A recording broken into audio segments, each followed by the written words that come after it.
So thou shalt not kill.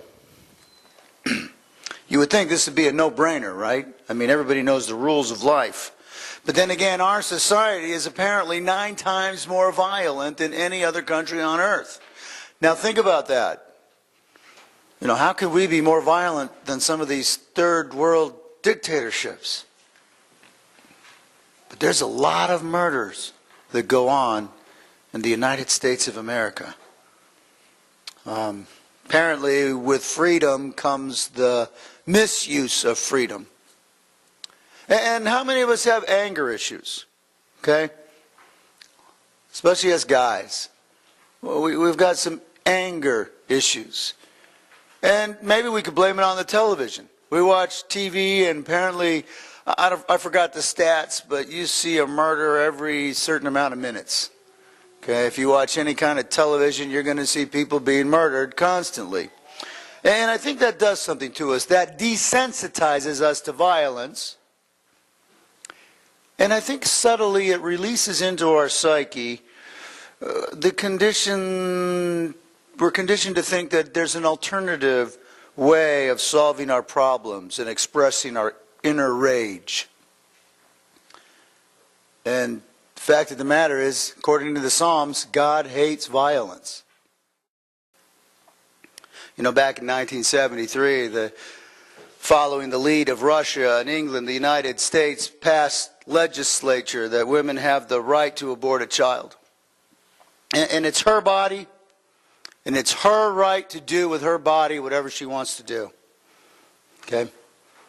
It's her right. And I like my rights. You like your rights. Nobody likes it, somebody telling them how to live or what to do. But when you're a Christian, there's another element that enters into our rights. See, we forfeited our rights when Christ died on the cross and purchased our salvation. And now our rights are set aside for what He wants from our lives. And this is important. And whether it's an abortion or forgiving somebody, whenever you come to a difficult decision in life, we have to consider what God's opinion is. And this God who seems to be pro-life, who says choose life, who's willing to forgive and invest in life, comes along and says, I know it's going to be a difficult decision, but I want you to consider my principles. I don't know. Maybe we forfeit our rights deferring to God's opinions. You know, the ancient church would refuse to give a suicide person a Christian burial. And I believe that the Catholic doctrine is if you commit suicide, you go to hell. And that has caused a lot of consternation for folks. And while suicide does usurp the divine prerogative by destroying something of intrinsic worth to God, the fact of the matter is, what is the character of God? Is He not one who's merciful? Is He not one who understands that sometimes in life we get overwhelmed? I don't know if He casts us to hell because we had a weak moment or because life got the best of us. You know, anybody who kills themselves, obviously they're not in their right frame of mind, or they wouldn't make this decision. And friends, I want to tell you something, that, you know, our eternal appointment to heaven or hell, it's not based on if we've made some mistakes.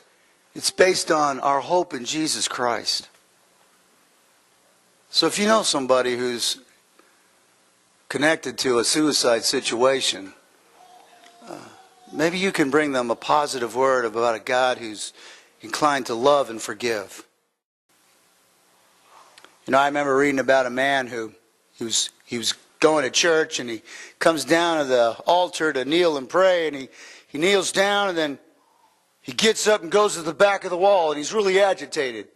Then he comes back down, kneels to pray, and, well, at the end of the service, the pastor says, hey, what was going on with you?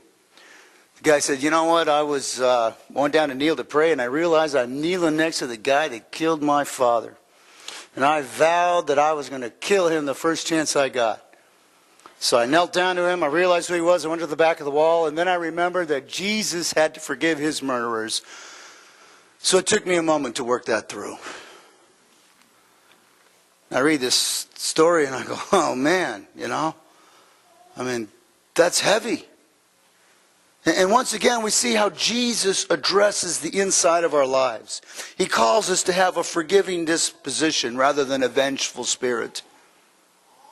And how are you doing with that? Maybe somebody hasn't murdered one of your relatives, but I'm sure you've been wronged by somebody. Are you inclined to forgive them? Or are you still nursing that grudge all these years later? This is when it gets really personal for you and me. When you hate somebody in your heart, when you call somebody an idiot, when you consider them worthless, you know what the Bible says?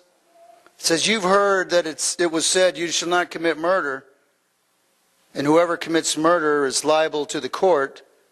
But I say that everyone who is angry with his brother shall be guilty before the court.